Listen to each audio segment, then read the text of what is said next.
How does the Harry and Meghan documentary try and garner sympathy for the duo and their decision to leave the UK?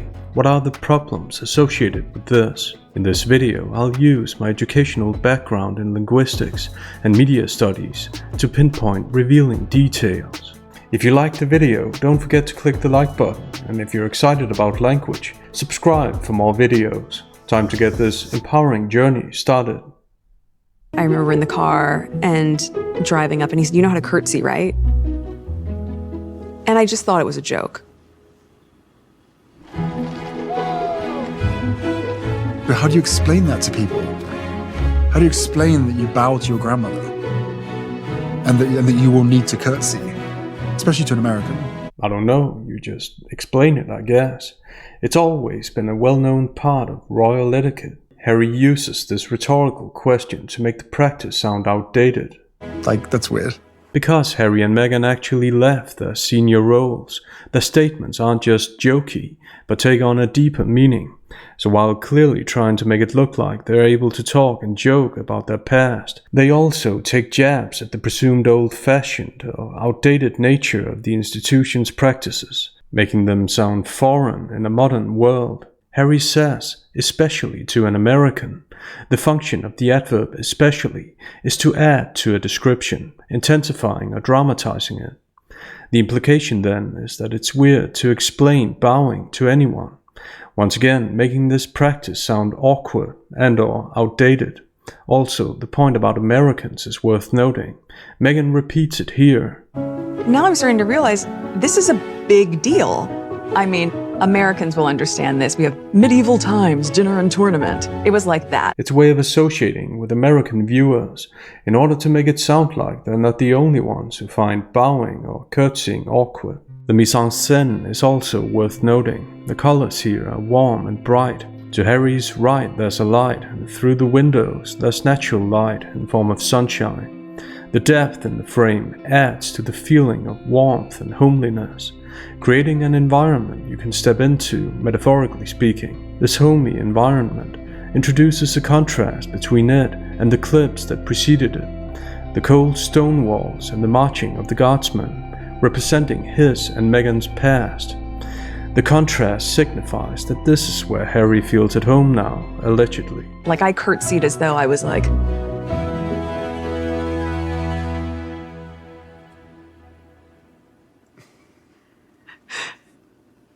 "Pleasure to meet you, Your Majesty." Like, was that okay? It was so intense. Harry doesn't look entirely pleased, to say the least, as Meghan makes a needlessly long bow. Well, not needlessly in her view, because the recurring point in all these scenes is that the practices are weird and outdated. So in that sense, the amount of time makes sense. I wonder what would have happened to us had we not got out when we did. Our security was being pulled. Everyone in the world knew where we were. I said, we need to get out of here. Harry uses collective pronouns. He says us and we, making it sound like a shared decision and not a decision he more or less had to make, according to himself. You know, you heard Meghan share with us all the moment that she came to you, had the courage enough to say out loud. You didn't know what to do. I had no idea what to do. I wasn't prepared for that. I went to a very dark place as well, but I wanted to be there for her. And also, we didn't leave right in that moment, right? Yeah. We still, that's almost a year after. He doesn't say leave, he says got out, which makes it sound more dramatic, like an escape.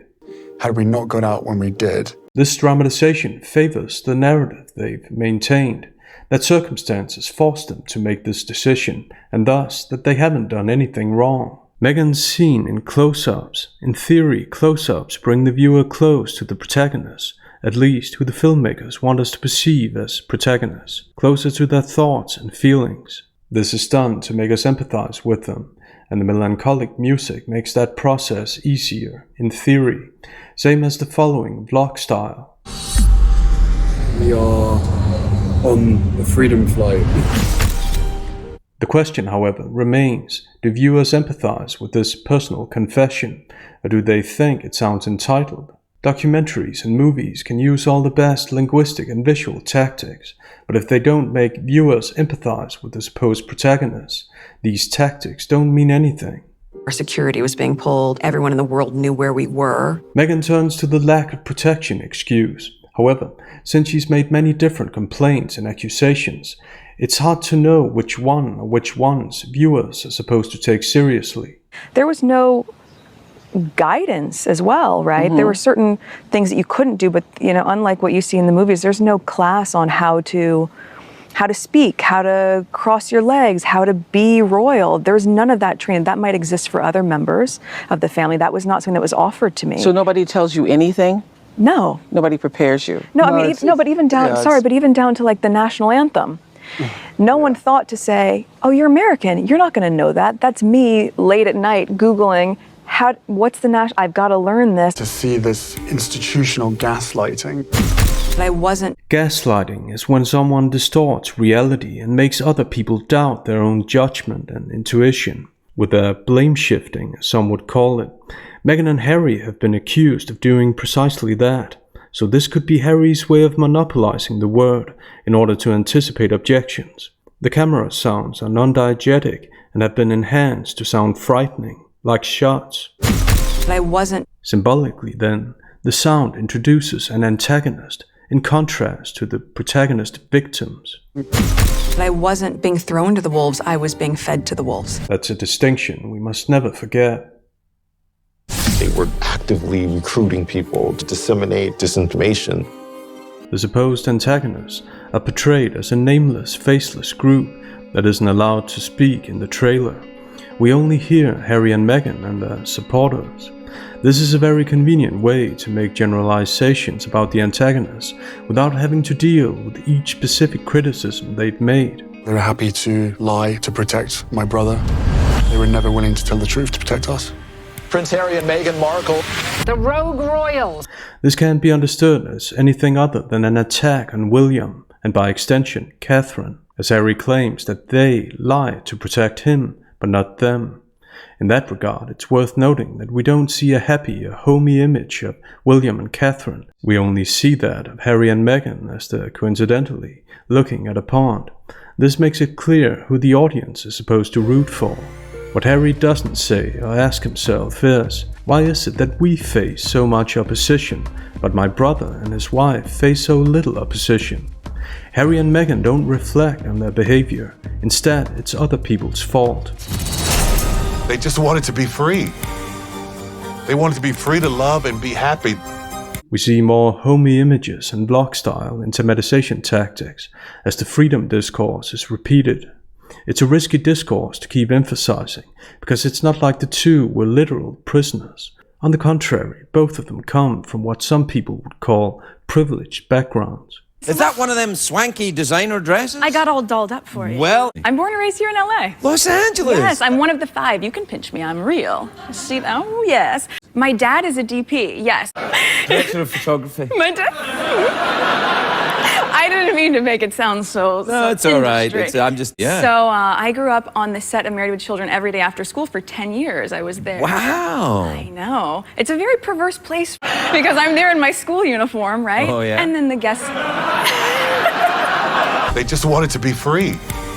The adverb just is used for simplification to make their wishes sound very simple and relatable. However, are things that simple? Are Meghan's complaints relatable? That's me late at night Googling. With this complaint in mind, does it sound like she really tried to fit in? I left my career, my life, I left everything because I love him, right?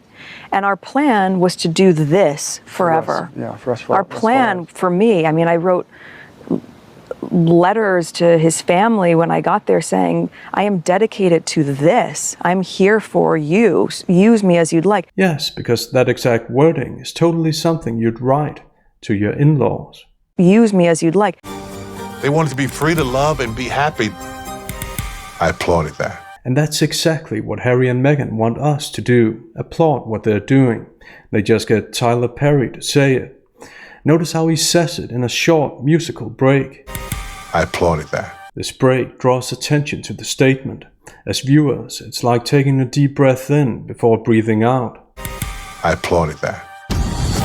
In order for us to be able to move to the next chapter, you got to finish the first chapter. The music's released, which mimics the way Harry and Meghan were released. It gave us a chance to create that home that we had always wanted. Meghan's almost whispering towards the end of the sentence. That we had always wanted. This is called affective or emotional prosody, a pathos element that speakers use to appeal to the viewer's heart by manipulating their voice somehow to convey emotion. It's used in many speeches and movies. I've always felt as though this was a fight worth fighting for.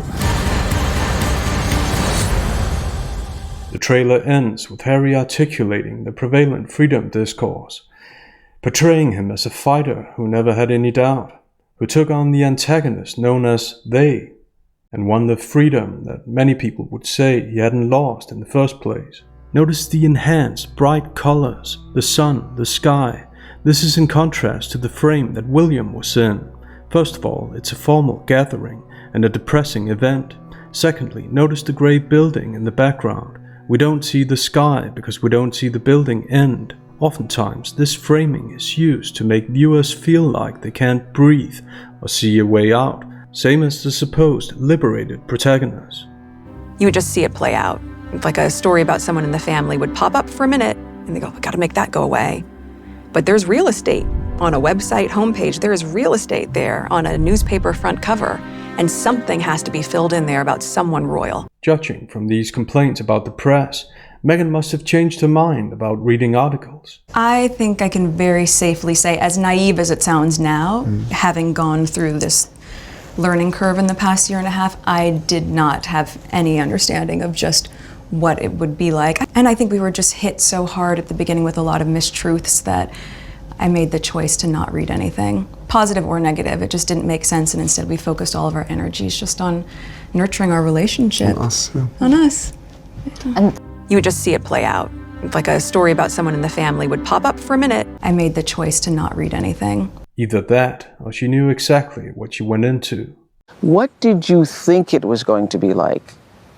I will say I went into it naively. Well, I didn't do any research about what that would mean. You didn't do any research? No. I've never looked up my husband online. Yeah, I mean, like, I didn't fully understand what the job was, right? Really? Even after Harry's warnings? I tried to warn you as much as possible. This beautiful woman just sort of literally tripped and fell into my life. I fell into her life. I know that I'm in love with this girl, and I hope that she's in love with me. But we still had to sit down on the sofa, and I still had to have some pretty, frank conversations with her to say that, what you're letting yourself in for is, it's a big deal.